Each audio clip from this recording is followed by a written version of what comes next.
right. Nick. Nick is frozen solid. All right. Oh no. Sorry. We're already here. Sorry. So I'm using my phone to like hear you guys, but I need to use like my separate computer to see him. Okay. All y'all technical people, goodness sakes. That's fine. Yeah. Thank you. Well, we have like 25 or 6 people. We might get a few more to jump on, but I'm say we get going here. Sure. Yeah, let's jump in. I'll just you see Mike, right? You said hi to Mike. Mr. McStackey. I don't know if you can see him. Oh, where's Mike? On my screen, right next to me. Hey, Mike. What's going on, man? Good to see you, brother. Good to see you too. Yeah. Excellent. So we have some alumni. We have a lot of current students that all could join us today. Dr. Francis, for those of you that don't know him, he was here for 10 years before Mr. McStackey joined us, and his wife has a fabulous job up in New York State, and I'll let him talk a little bit about that. He has some gigs up there at a couple of universities, and he went to SMU and University of Texas for his doctorate, and just a good friend, a great player. And I thought we talked about the stick control stuff, and I know Mr. McStackey uses stick control too with some drum set stuff, so I thought we'd delve into it and check out his, stick control magic. So take it away. Yeah. Thank you. This is fun. There's like 1,000 tiny little people on my screen, which is cool. Right. Nice to like fake meet a bunch of you, but if you've got any questions about any of this stuff at any point, just email me or pick up the phone and call me. Honestly, it's not a whole lot going on out here right now. I'm in the middle of nowhere in upstate New York. It's beautiful, but it's like super remote. So we're sort of constantly in social distancing mode. The joke I like to tell is that you need the binoculars to see the neighbors, but we don't do that very often. So, it's cool. We're up here mostly because my wife is the director of artistic administration at the second largest opera festival in the US. It's called the Glimmerglass Festival. And unfortunately, there is no festival this year, like all sorts of stuff up here and around the country, around the world. School continues. I'm at 3 colleges. One is College of St. Rose. One of them is Hartwick College. Those are both fairly small liberal arts colleges. And then one big science behemoth, Rensselaer Polytech, which is where everybody sends their rocket scientists and stuff. But rocket scientists turn out to be very good musicians too. They have a really excellent student orchestra. So I teach percussion lessons of all sorts there. And do some jazz history and some rock history and specific drum set stuff and direct percussion ensembles at the schools and the basically the same kind of stuff that you get from Mr. McStackey and Mrs. Rubens. So thanks for having me today. This is going to be fun. This is maybe my favorite topic ever. It's like the only thing that I credit. Like I don't really have, I'm not a choppy player. I don't have great chops. Most of you guys that come from marching land have like way better hands than me. But the thing that I love about this stick control stuff is that it's all kind of baked into the title, right? The book is not called How Fast Can I Play Diddles? The book is not called My Chops Are Better Than Your Chops. It's called Stick Control, right? And that's far more important than stick speed or stick volume or stick height. In fact, outside of pretty much every visual art, like marching is largely, you have to have control of those sticks no matter what the tempo, no matter what the dynamic. And that is, if you can tick both of those boxes, then you win, basically. And that's true of all the instruments. So we're going to do most of this stuff on a pad, all of it on a pad. But really, that's, you're not limited to doing this on pad or a snare drum. That's kind of was the intent when George Stone published the book. But I think lots of people do these exercises on timpani. You could do these exercises on xylophone. You could do them on anything you like. Ride cymbal. We can talk about that all day too. But anyway, let me give you the basics here.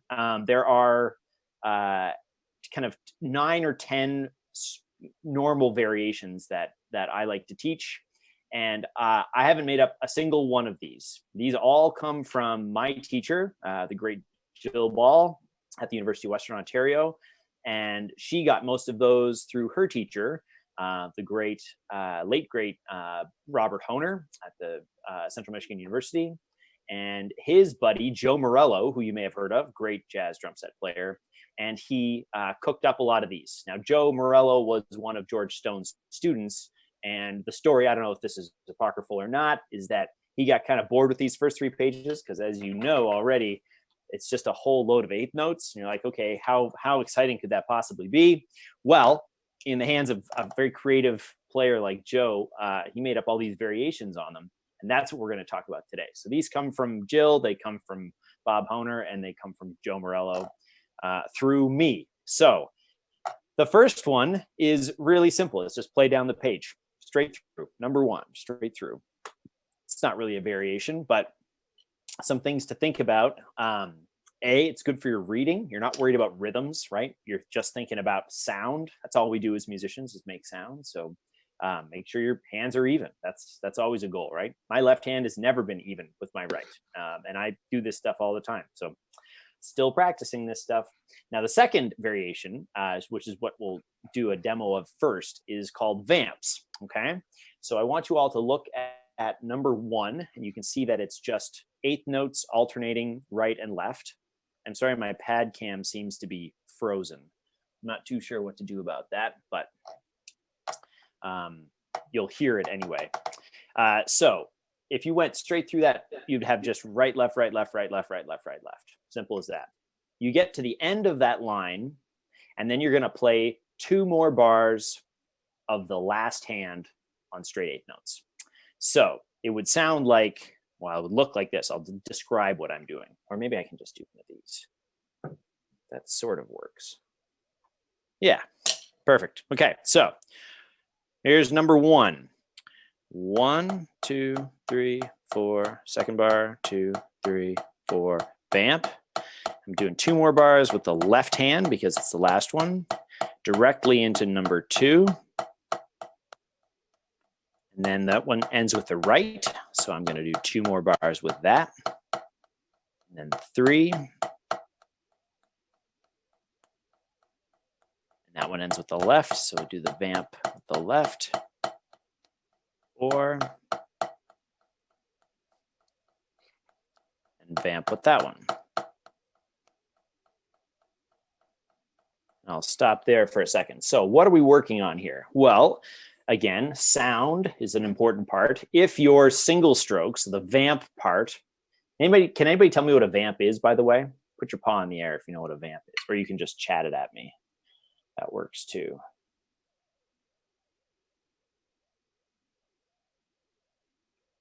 Who can tell me what a vamp is? Everybody became shy. Yeah, repeated phrase. Yes, exactly. Right. So think of like every James Brown tune is a vamp, usually 2 bars, right? It's just the same music over and over and over again. And then he does his wow, and you got a hit. Okay. So the vamp here is just the repeated hand. Okay. Now, by repeating one hand, what are we practicing? We're practicing one single stroke motion with one hand. So that really isolates the single stroke thing. But then if you compare the sound of one hand with the sound of the sticking pattern that you had before, you ought to get the same sound if you're doing it right, if you're really listening carefully. I'm big on listening. I have great big ears. They help me hear. Okay. So if you're making a different sound when you're playing with one hand on the vamp than you are with the 2 hands, then you have to think a little harder or be a little more careful with your the balance between your hands. And that might just be a volume thing, like a stick height thing. It could be where you're playing on your pad or your drum. But that's an easy thing to manage when the rhythm is really simple, which it is here. It's just 8 notes. And at whatever tempo you like, again, stick control, not stick speed. Now, there's no question. I'd be lying if I said I hadn't tried to just absolutely burn through these at 210. And at one point, I probably could do that, but that's a way to increase your speed.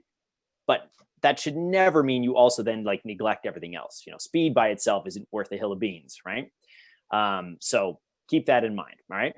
So that's vamps. Now, if you went through all of the first 3 pages, which are just straight 8th notes, with each of those, you would have done a lot more vamps with your left than your right, because a lot of them end with the left and fewer of them end with the right. Now that works great for anybody that's right-handed, because your left hand's probably a little weaker. And so you get a real, you get to really grind it out with your left hand.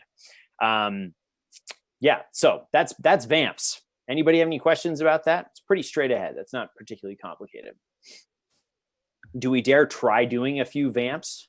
Just try it on your own time there. Make sure it makes sense.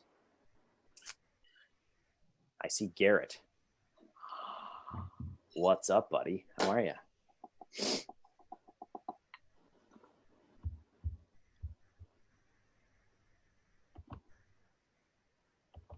Is everyone padding away? I have no idea. I'll assume you're doing good to hear, Garrett. I'll assume you're all padding it up. Yeah. So same stick height, right and left. You want to make sure that you're thinking about developing the single stroke, but also maintaining a consistent sound. Also, if you're thinking about developing speed, this is a good one, because you're only ever doing 2 sets of 8 on each hand before you get to go back to an easier pattern to play quickly. So if you're really booking it, it's always going to be easier to play alternating than singles, right?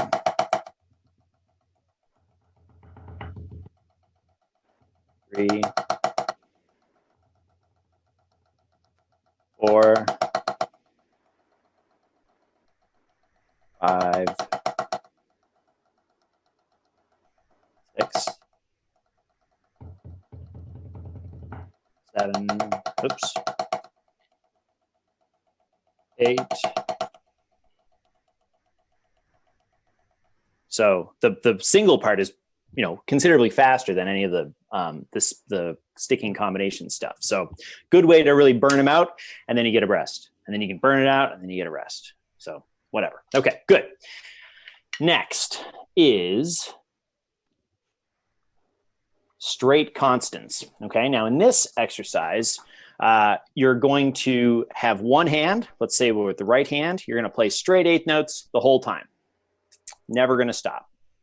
And then with the other hand, left in this case, you're going to play only the notes indicated by that hand. So who can tell me? I'm just going to pick on people. Matthew Settles, what's up, brother? I want you to tell me where you play the left hand in the first exercise. Yell it out. Upbeats. Upbeats, exactly. The and of every one of them. Yeah. Precisely. So if you've got your right hand playing all the 8th notes, your left hand will be played in unison with your right on all of the ands. And it'll look like this.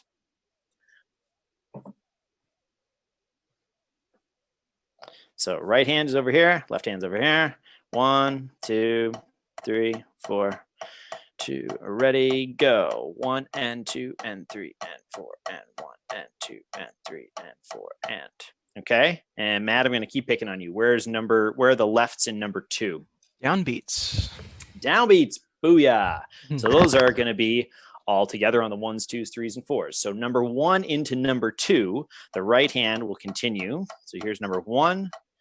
Ready, go. 1 and 2 and 3 and 4 and 1 and 2 and 3. Number 2. Number 3. 4. Okay, makes sense. So your right hand, in this case, if it's right hand constants, is going to be playing a lot of single strokes. And if you do all 3 of those pages, that's a great way to work on just your stamina and your consistency with height and sound with one hand. It's also a great way to work on your coordination between the 2. Now, let me ask you a skill testing question. I'm going to just go around here. Let's pick on Lindsay Reese.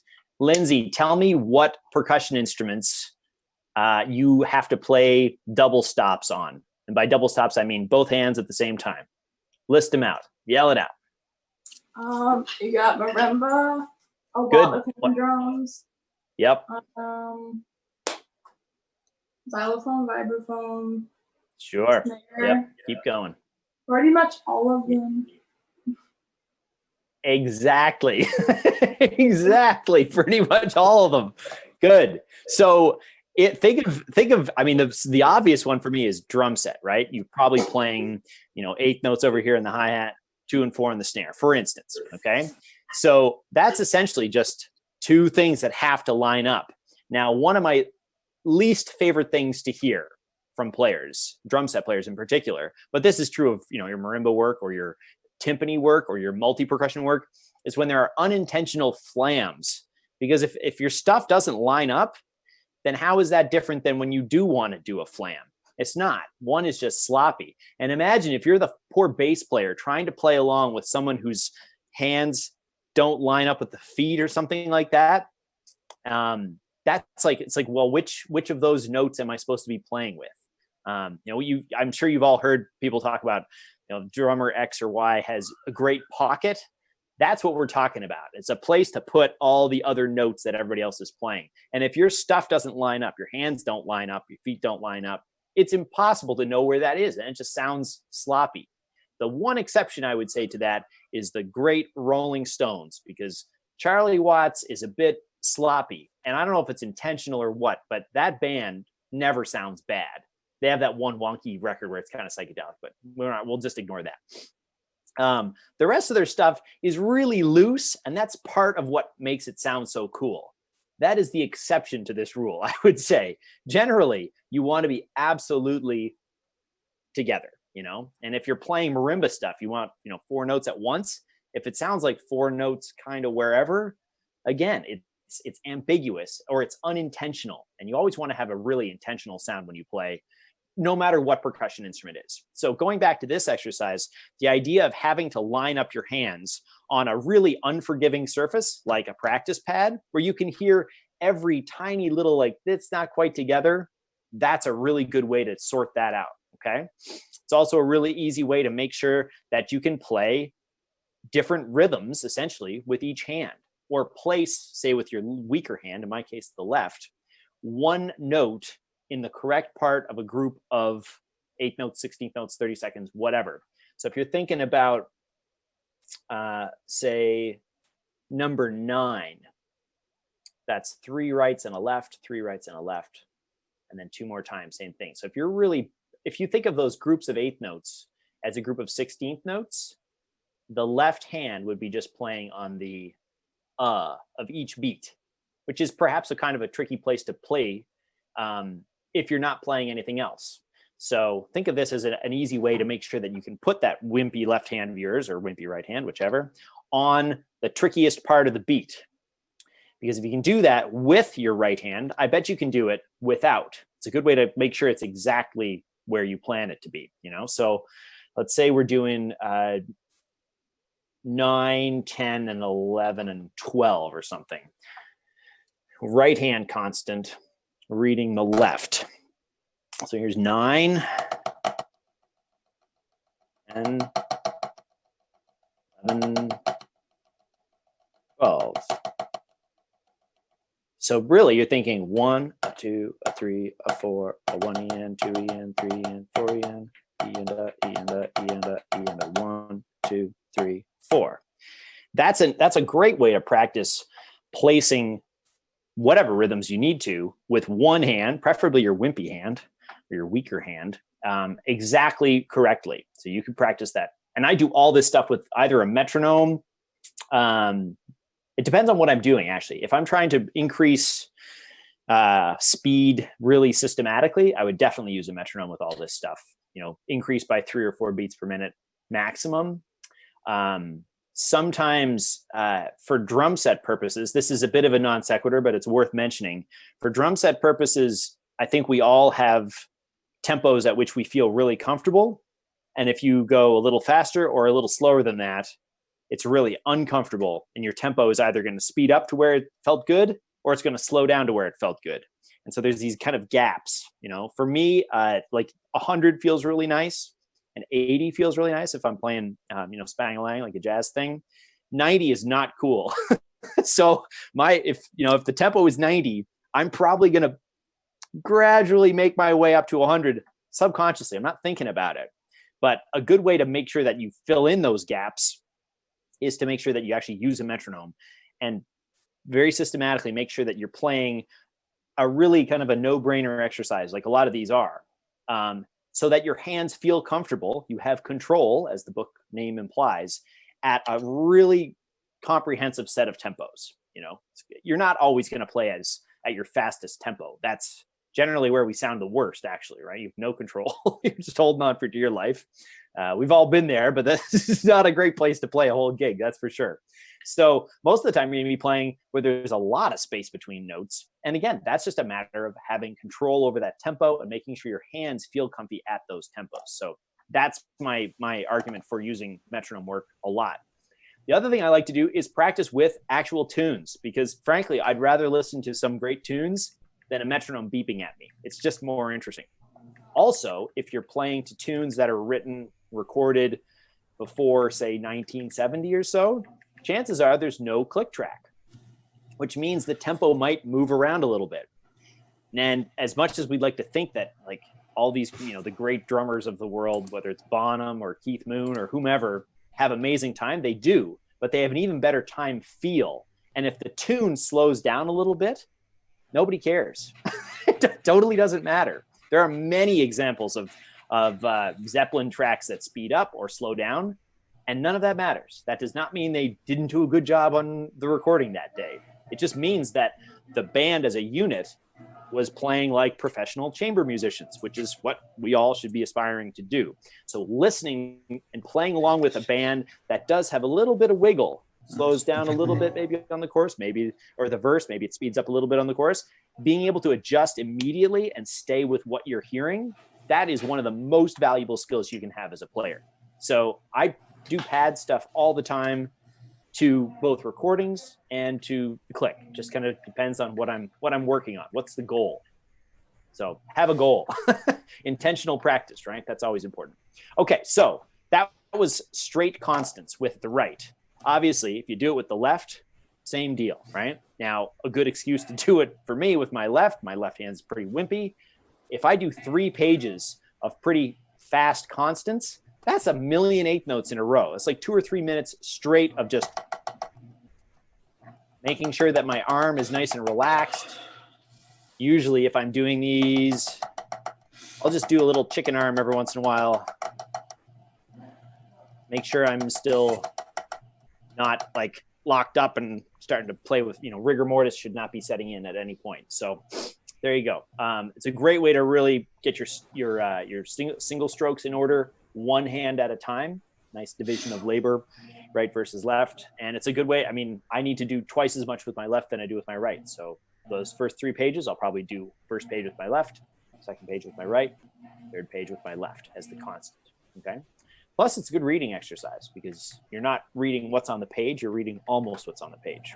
And the more complicated these variations get, the less you're doing what's on the page and the more you have to do in your brain, which is great. If you can make these little, you know, sort of subtle drummer computations mentally while you're maintaining good sounds, good technique, you're not getting too tight or whatever, then that's good. It just means if somebody sticks a tough chart in front of you, your technique's not going to go out the window. Your sound isn't going to start to suffer because you're reading. So, you know, reading's important. That should come as no surprise to anybody. We'll put this on the long list of reasons why these are good exercises. You're ticking a lot of boxes here. Okay, so that was number 2. The third one is swing constants. So whereas previously we were just doing straight 8th notes, 1 and 2 and 3 and 4 and 1 and 2 and 3 and 4 and now we're going to swing them, which means we're going to treat 1 as the first part of a triplet, and the end of the beat as the third part of the triplet. So you're thinking shoo-be, shoo-be, shoo-be, shoo-be, shoo-be, or triplet, triplet, triplet, triplet, triplet, triplet, triplet. Okay? This is a good way to do many things. First of all, understanding how to let the stick bounce twice. You've probably heard of it. It's called a double stroke. Whoa. I know. It's amazing. I'm here all day. So check it out. This is my shuffle. I say shuffle as opposed to swing because the shuffle is going to be all the 8 notes of the bar, whereas a swing would probably be just this, like 1, 2, and 3, and 4. So this is your swing pattern: 1, 2, 3, 4, and 1. Spang lang, spang lang, spang lang. The shuffle is all of the 8 notes: 1, and 2, and 3, and 4, and 1. Right? So that's the first. I'll slow it down. That's the first and third part of the triplet. Triplet, triplet, triplet, triplet, triplet, triplet, triplet, triplet, triplet. Got some really loud noise in the background. Nick, Got their stuff Morales, muted. I think that's you, man. Can y'all tell Nick to use his channel? You got his number. Maybe you can text him. Or Doc, you could mute him at your end if you need to. I can, yeah. It's just, actually, I can't. I don't know why I can't. Should be able to. I think Mrs. Rubens can Ah, do so. Whoever's the host can there we mute the go. person. Oh, right. Yeah. The host. He's muted now. Thank you, Nick. Great. Cool. Awesome. Right. So back to shuffles. Shuffles. So I'll do this one with my left hand as the constant. So this is 1 and 2 and 3 and 4 and 1 and 2 and 3 and 4 and 1. And this time, since I'm doing it with the right or the left, I'm going to be reading the right. And in number 1, those are all on the beat. 1, 2, 3, 4. 1, 2, 3, 4. Second one, and 1 and 3 and 1 and 3 and 2 and 4 and 2 and 4. 1, 2 and 1, 2 and 2 and 4. 1, 2 and 3 and 4. So on and so forth. Okay. So this is all just double stroke work. And because the second of the strokes is the wimpier, it being on the downbeat gives you an excuse to really put a little juice. And I use the back of my fingers. Keep all those fingers on the sticks, kids, to get a little more of that, at least to even it up. It doesn't need to be. That's a lot of work, and I don't want to do a lot of work. I want to let gravity do the work for me. Hi, Jared Paul. Okay, and it should always sound like it's part of a triplet for this particular exercise. We can talk about the swing continuum in another session, but for now we're just going to call it a first and third part of the triplet. And you can check that by just inserting the middle part. So if this is your shuffle, triple.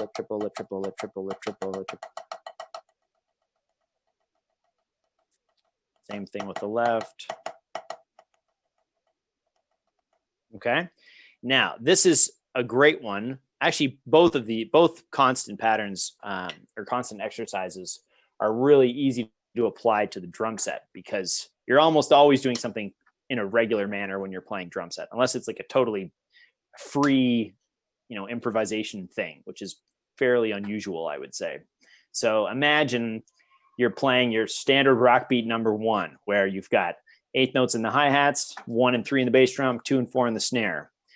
All of that 8-note work in your right hand, that's just 8-note constants, which is basically what we just did. So you could use, say, the left hand notes written on the page as your snare drum line, and you could use the rights as your bass drum line. So I don't know if you can see my feet here. Got my stripy socks on. Let's see if I can move my chair back. Not really. I'll just stomp it over here. So this is, I'll go back 1 here to straight constant. So straight right there. I'm going to read the lefts on the snare drum, which in this case is still practice pad. The right hand will be the right foot. The video froze.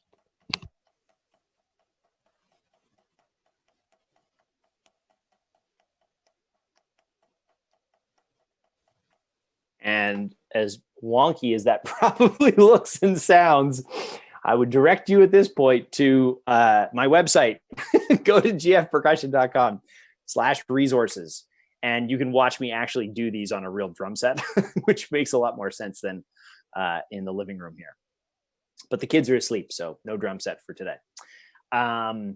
Right, going back to swing constants now, same principle. You're gonna have to have some variety of swing for all sorts of kinds of tunes. It's not just a jazz thing, you know, any kind of shuffle blues thing, absolutely. Thank you, Mrs. Rubens, perfect. And even like a lot of hip hop stuff has to have a lilt to it. Anybody familiar with great producer Jay Dilla? All those Dilla beats, they almost always have some degree of swing to them, okay? And if you can match that, and that's just an ears thing and a stick control thing, tisk tisk all y'all, then you're good. You're good to go, you know? And it's a coordination exercise like any others, okay?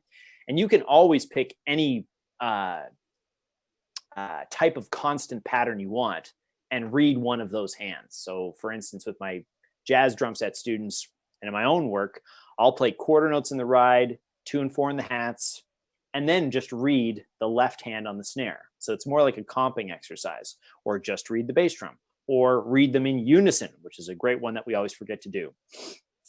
Or use the full spang-a-lang, spang, spang-a-lang, spang-a-lang, spang-a-lang, 2 and 4 in the snare or in the hi-hats, and then read left hand on the snare, right hand on the bass, or combine them. Do both. That's good. Oh, Josue, good day, sir. Yeah, so there's just like there's a never-ending application to this for these exercises on drum set. You can think of 1,000 different ones. There's a bunch on the I think it's the 4th lesson I did with Vic Firth Zildjian. Anyway, their studio looks a lot better than this thing. They've got all these cool, you know, cymbal racks and stuff. Make you look like a pro, even if you're a schmuck. Okay, so the next one is straight triplets.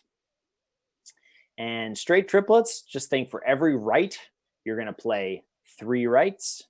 And for every left, you're going to play 3 lefts. Simple as that. So for number 1, instead of right, left, right, left, right, left, you go right, right, right, left, left, left, right, right, right, left, left, left, right, right, right, left, left, left, right, right, right, left, left, left. Okay? My duct tape failed again, but that's okay. No, that thing hasn't worked for some time. I'm just going to turn that off.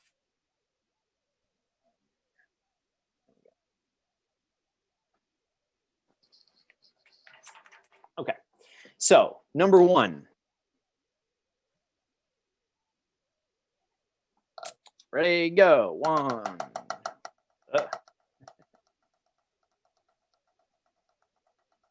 2. And I'm trying to maintain as much fluidity in my wrist as possible. 3. Right, right, left, left, right, right, left, left. 4.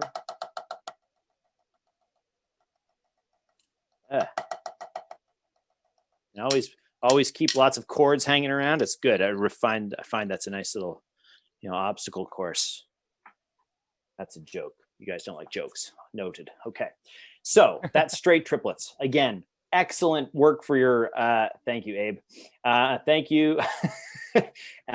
There's no question that triplets are your friend. I love triplets. A nice round feel, lots of molar stroke action in there. You all know about that. If you don't, talk to your teachers. They're great. I can tell you all about that. And this is an excellent one for single strokes, because if you can drop the hand, I'll do a little demo. You're kind of dropping your wrist into the first note and then kind of picking it back up. So you get this, doesn't really help, side, this kind of motion.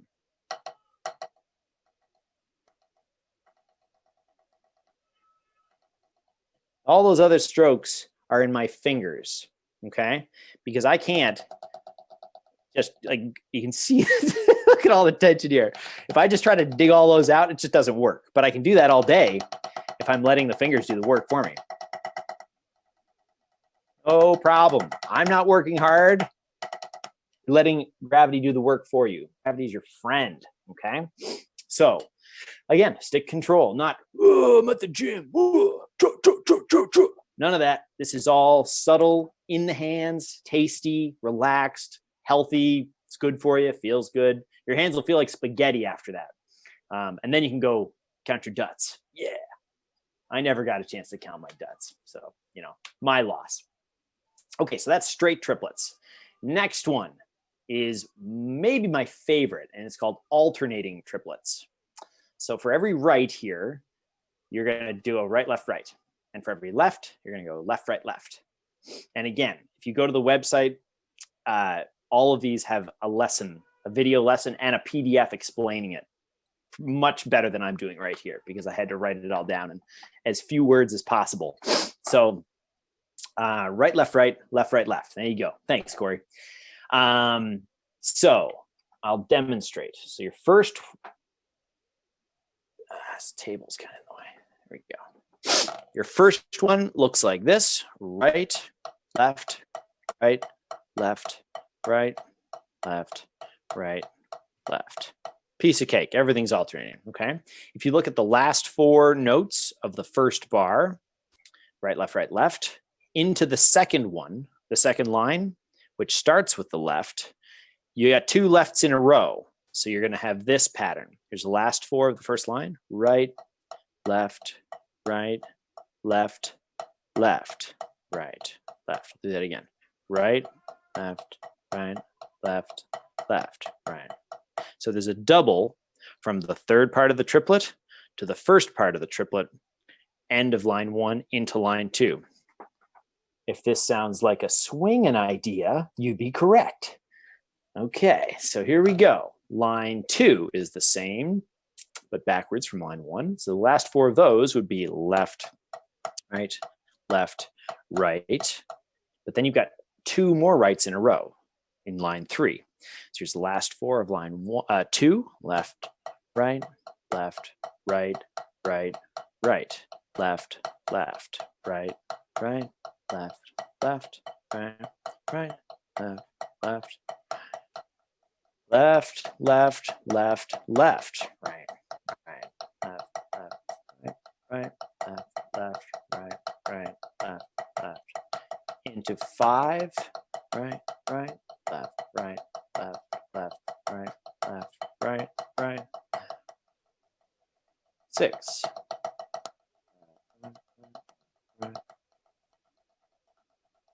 7.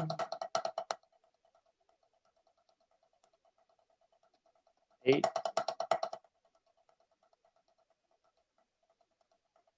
9. Oops. 10.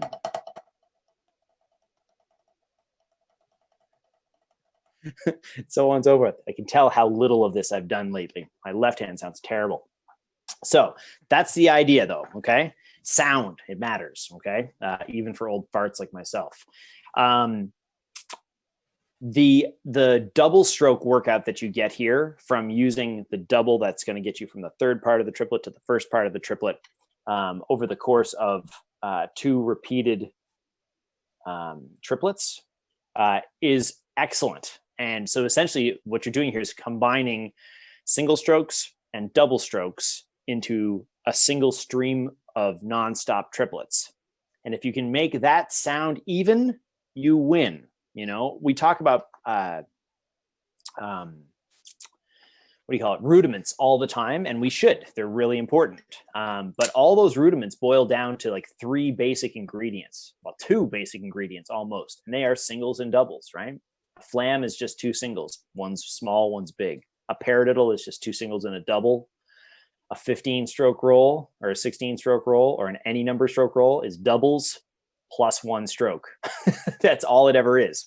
So if you've got really good control over your singles and doubles in the same context, which this exercise does nicely, then you're going to have no problem working on your paradiddles or your flamadiddles or your cheesy doodle poofs or whatever your rudiment of the day is. Okay, I don't know if a cheesy doodle poof is a thing. Somebody correct me if it is.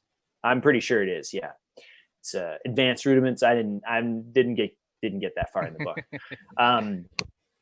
Okay, So that, again, do 3 pages of that with the metronome on, or with a tune that's got a nice shuffle groove to it, and your hands are going to feel like smush after that. It'll feel like spaghetti, but in a good way, not like you've just fried your hands. And don't start these super fast, right?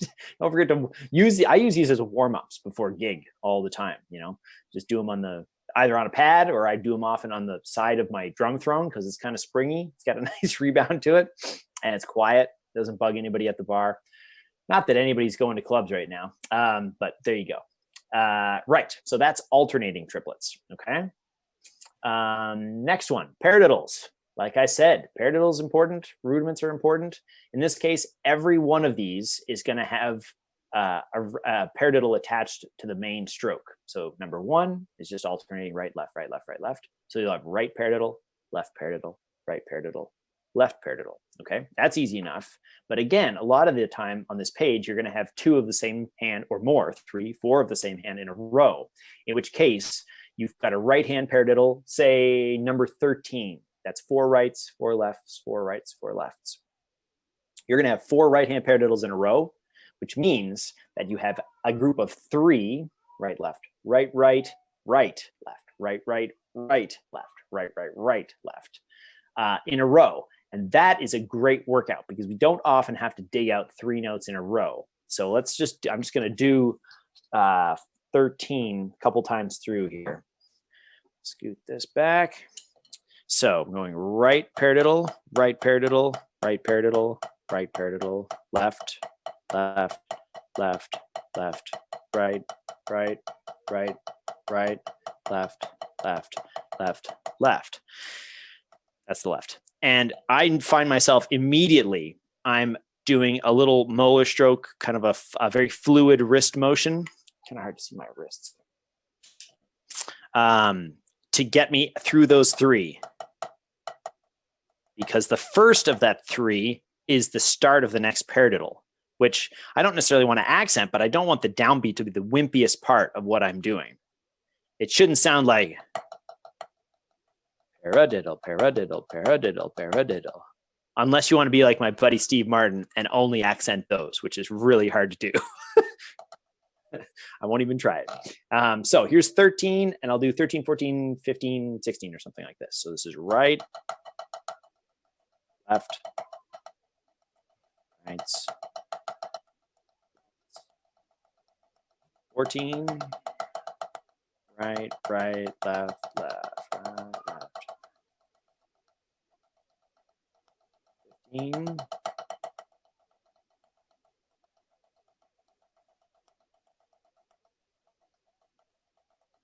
okay, makes sense. Now, can anybody tell me who? I'm just going to pick on random people. Jacob Vaquera. Hope I'm saying your name right. Can you tell me where you might have to play 3 notes in a row at a pretty brisk tempo, say in your right hand only?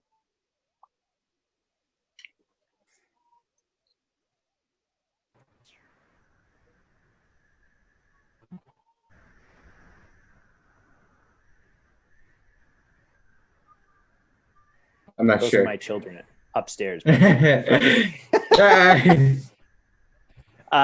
Think about like fast Latin stuff on drum set, especially on the ride cymbal pattern.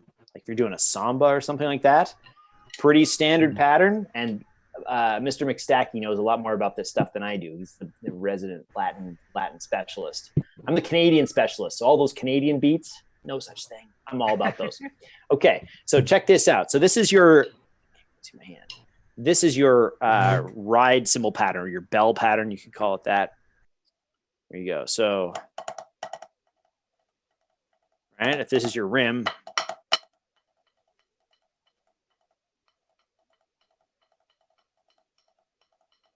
something like that, right? That's another constant pattern, but it requires 3 fast notes, and you've got to get them to sound smooth and easy and relaxed and in the pocket and predictable, so the rest of the band can play with you. That's something I struggled with for a long time. Also, really fast jazz tunes, like really up bebop or whatever, that's all going to be somewhere around that speed. 1, 2, ding, ding, ding, ding, ding, ding, ding, ding, ding. That's about the same. Now I'm swinging, but without going into too much detail, the faster you're playing your swing, the straighter it's going to become. And that's totally okay. You shouldn't still be trying to play a triplet-y thing at 350 beats a minute or whatever. It's going to get straight. And at that point, you're doing basically 3 in a row of one hand. It's probably your right, if that's your ride simple side or whatever. And if you can do it with both hands, you really win. I can't. I'm much better at this exercise with my right than my left, which is a good excuse to do it more with the left. Okay, good. So that's the paradiddle exercise. Nothing to it. It's an easy one to read, but it's going to kick your butt. Okay, onward and upward. How are we doing on time here, Mrs. Rubens? When do we go until? We can go until 12:30. Okay, perfect, great. Yeah, people have to so go. the next one, yeah, if you got to go, no problem. Thanks for coming out. The next one is fill-ins, okay? And fill-ins are going to be reading straight down the page, so just alternating rights and lefts. But every time you have 2 of the same thing in a row, you're going to add the right hand, or the other hand, as a 16th note in between them, okay? So, for instance, take a look at number 1. That's just going to be straight through, no big deal. But the end of number 1 is a left, and the start of number 2 is also a left. So you would have something like this. So 1 and 2 and 3 and 4 and 1 and 3 and 4 and 1 and 2 and 3. So you use that extra, the fill-in note with the right hand to get you back onto the correct note, or the correct hand for number 2. I'll do that again. Number 1.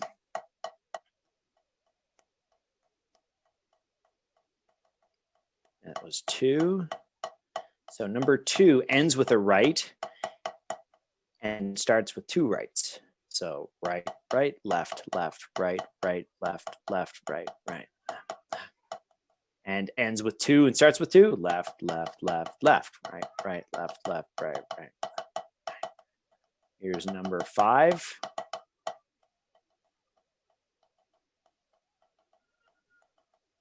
Six.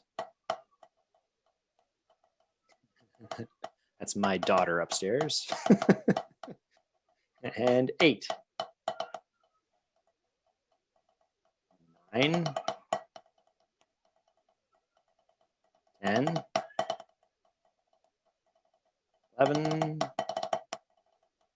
12. 13.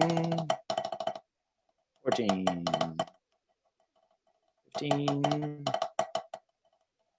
So on and so forth, right? And this is one I really like to absolutely book through because it's really fun to play, but it's also a good way to make sure you can play fast single strokes at a specific tempo, starting on either hand on any part of the beat. That's a great skill to have, especially in drum set land, you know? And just to go back to Joe Morello, apparently, I never took any lessons with Joe because he passed away before I had a chance. But the story is that if you took a lesson with him, you'd go to his house and he'd say, "Hey, Graeme, did you bring your pad?" And then you'd do pad for most of an hour. And I mean, if you look at his books, Master Studies, for instance, those are all built to be practiced on drum set, sure, but primarily on a pad or on a snare drum. And he was a huge fan of practice pad. He and Bob Honer did mountains of pad together. And if you watch his videos, what's he playing on? That. It's as simple as that. His instructional videos don't have a heck of a lot of drum set on them. You know, his natural approach to drumming, I think it's called. Check that one out. I mean, you can watch all sorts of clips on the YouTubes for sure. And he's just going to be like absolutely monstering his pad and doing no work. He's a big chubby old dude, just burning chops, and his levels are all like this. It's mind blowing how fast his hands were. He's one of the greatest technicians, and also a really, really great musician too. Anyway, Joe Morello, look him up. He's a champ, and he's all your great grandparents as far as drummer, great grand teachers or something like that. You know, my teacher's teacher, so y'all's teacher's teacher, whatever. You get the idea. Okay, cool. So that's fill-ins. Let's do one more, and that would be triplet fill-ins. So let's say you were doing the triplet exercise, the alternating triplet exercise. And every time you played two of the same hand in a row as a double stroke, instead of that, you play 6 16th notes. Now, this doesn't make a lot of sense unless you're looking at it on a page. So this is one I would definitely encourage you to check out. I think it's the last lesson I did with the Vic Firth guys. But anyway, the whole idea is that you're doing a fill-in exercise like we just did, but in this case, it's going to be in the context of triplets doubled. So triplet eighth notes become 6 tuplet 16th notes, right? So I'll start at number 3. It looks like this. So this is your triplet exercise. I'm doing the alternating triplet version of number 3.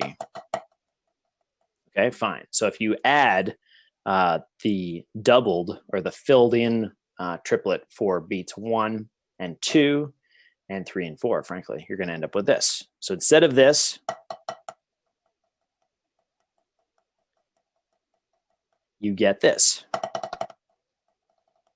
Right, right, left, left, right, right, left, left, right, right, left, left, left, right, right. So that was 3 into 4. And that's the part that I find most challenging for pretty much everybody, is remembering to connect the fill-in from the end of one line to the next if you've got the same hand continues. So I'll do 3, 4, 5, 6. Right, right, left, right, right, left.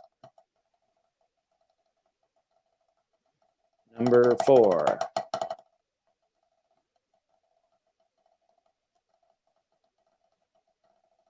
Five.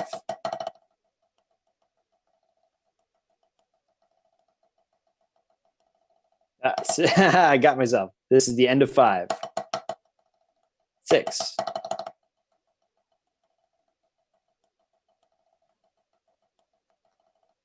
7. And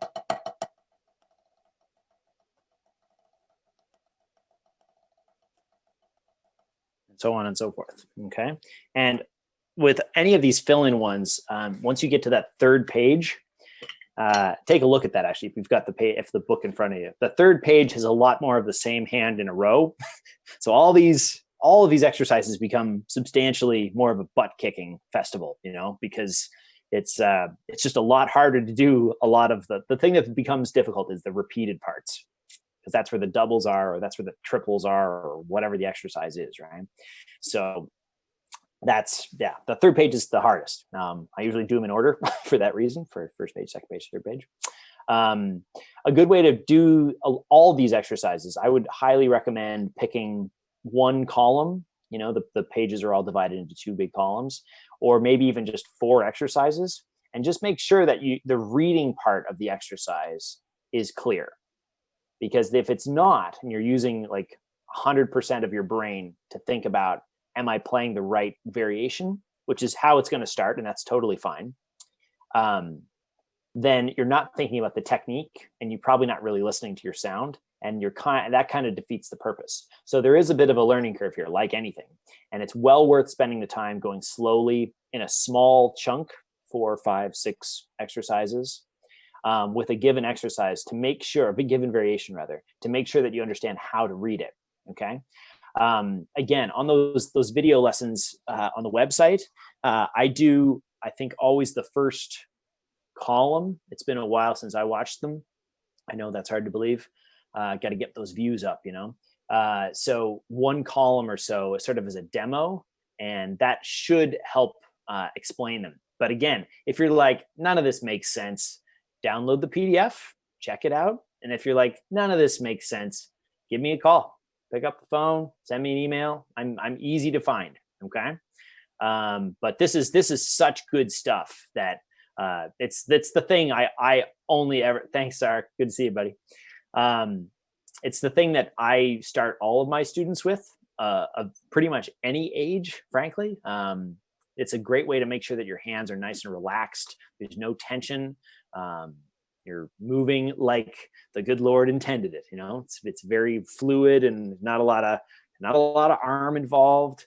And if you set yourself up with good exercises like this and your hands are under control, the sticks are under control, your sound is controlled, that spills over into literally everything else you do. The stroke that you use on timpani or marimba or xylophone or vibraphone or your multi stuff is probably not that different than what you do on snare drum. It's not exactly the same. And for timpani, there's a lot of subtlety that somebody more qualified than me can tell you more about. But that same concept of a fluid momentum and a fluid motion and getting off the head and letting the instrument really sing. If you can make your pad sound good, then you're probably going to sound okay on any other surface, whether it's a ride cymbal or a triangle or a snare drum or a bass drum. Physics of sound don't just apply to drum set, right? Or just apply to practice pad or just snare drum. It's all the same. So we don't have any choice over that. We don't have any choice over controlling gravity either. None of us are superheroes as far as I can tell. Maybe Sean McCurtain. He's got some superpowers up his sleeve, I think. But other than that, it's like we're subject to the whims of gravity. So we might as well let that stick bounce and let those natural forces work for us rather than trying to control them, because that's a waste of time and takes a lot of energy. And we don't have an unlimited amount of that either, except for Josue, who can do 73 push-ups in a row. That's what I heard. Well, cool. Any questions, guys, ladies, gents, old peoples, young peoples? Who are you calling old? I'm calling Jared Paul old. That's who. There we go. That's true. Hey, Doc, I have a question. Definitely knew that Fire was away. coming. So, with regards to the triplet variations, either swung or the fill-ins or triplets, how often do you recommend playing along to a jazz track with that? Would you rather do a click track or an actual jazz song? That's an excellent question. I do both, depending on how heady you want to get about your jazz work. If you're playing along with one drummer, say one album, like Philly Joe Jones on, working with the Miles Davis Quintet or something like that, and you get the swing feel of Philly Joe, and that's great, super, super important. If you then go to an Art Blakey record and with the Jazz Messengers, that's not quite the same swing feel, and you'll notice the difference. So that's really important. If you're trying to just say super consistent and just make it a triplet, then great. That's totally fine. It's a great way to even out your doubles, and that I would do with a click track. But depending on how tight or how loose the swing is, that'll change the actual feel of the swing beat. Very quick demo. This is your not straight. This is your kind of standard issue swing feel. Very triplety. Triplet. Spang-a-lang, spang-a-lang, spang-a-lang. Now, without changing the tempo, I'm going to play a tighter or looser.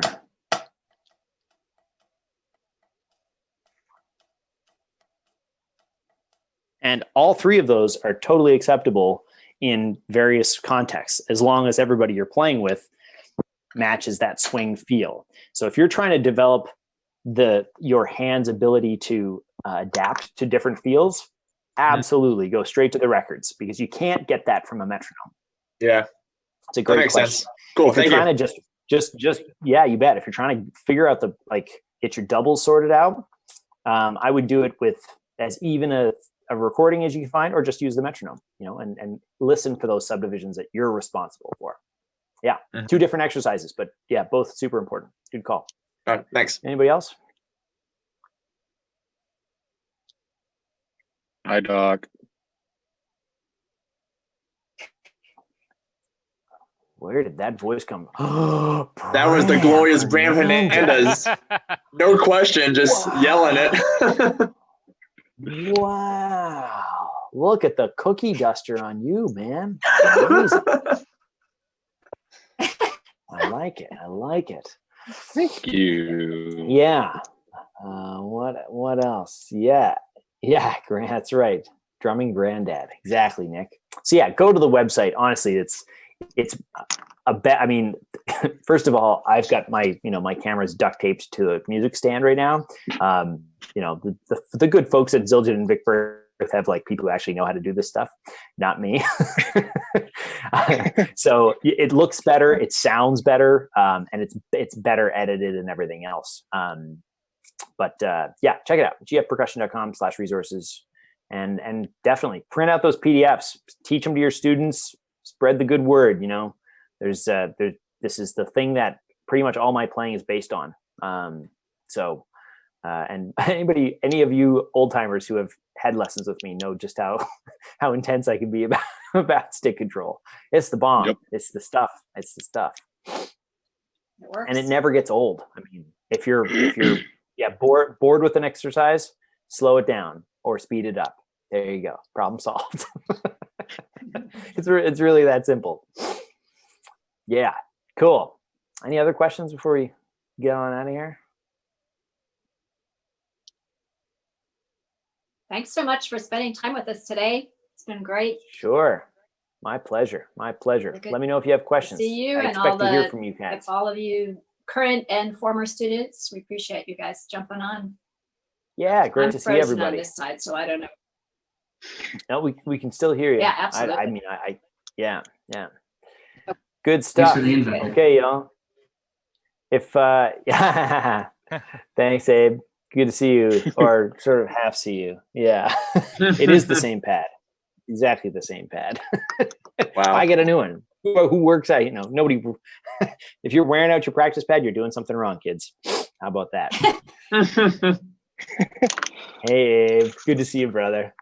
Good to see you guys. Okay, I'm going to take off. Thanks so much, and let me know if you have questions. Good to see you all. Bye, Doc. Bye, Doc. Bye, Doc. Appreciate it. Yeah, you bet. Thanks. Bye-bye. Talk soon. Have those babies. Yep. Come back to Texas. Everybody, we'll see some of you. Yeah. Thank you, guys. Let me know. Good seeing you too, Mrs. Rubin. Have questions? Yeah, thanks for inviting us old cats in here. Yeah. Oh, Yeah. old cats. We'll let you in anytime. That's funny. Promise. Good to see you all. Mm-hmm. Good to see you too. Ms. Rubens, how are you and Peter and the kids doing during all this? Or the kid? We're doing okay. We're getting, just today and finishing up juries and listening to jury submissions and trying to keep Matthew, on top of all of his assignments. He's doing fine though. It's, it's good. Is he going to be a senior next year? He is. Wow. Yeah. Oh my goodness. Yeah. Good heavens. Barricade the windows, lock the doors. Nah, he's a good boy. He doesn't That's have awesome. time when he's in band to do anything else. Yeah. Yeah, hopefully they'll be busy, right? In the fall, like all of you guys. I hope so, yeah. So, Yeah, I'm praying. Trying. That would be swell. I would love to teach in the fall and Right. In teach. person. Yeah. Yeah. So right. would we. We're right there with you. We had Zoom chats all day yesterday. It was great, but there's that human energy Mr. McStack and I've been talking about. It's exhausting because you don't get that back, right? So it's Yeah, same with my kids too. By the end of yesterday. I don't know about you, Mr. McStacky. Yeah, I was wiped out. Y'all are frozen. Y'all are tiring. I'm just kidding. Totally fine. It was actually really nice to see everybody. That was the main thing. Because, especially the students that I don't see as much, and we would normally, chat in seminar or after seminar or whatever. But that was fun, getting to sort of like give comments to each other's students for juries. That was kind of cool. It was good. Yeah. That's cool. Well, thanks again for the invite. I really appreciate it. Yeah, for sure. You're Thank welcome. you. You're welcome. All right, we start up at 1. We better get some lunch, Mr. N. Yeah. Oof. All right. I'll take it easy. I'll see y'all later. See you guys. Thank you. See you. Adios. See y'all. Be safe. See you in a few. Later.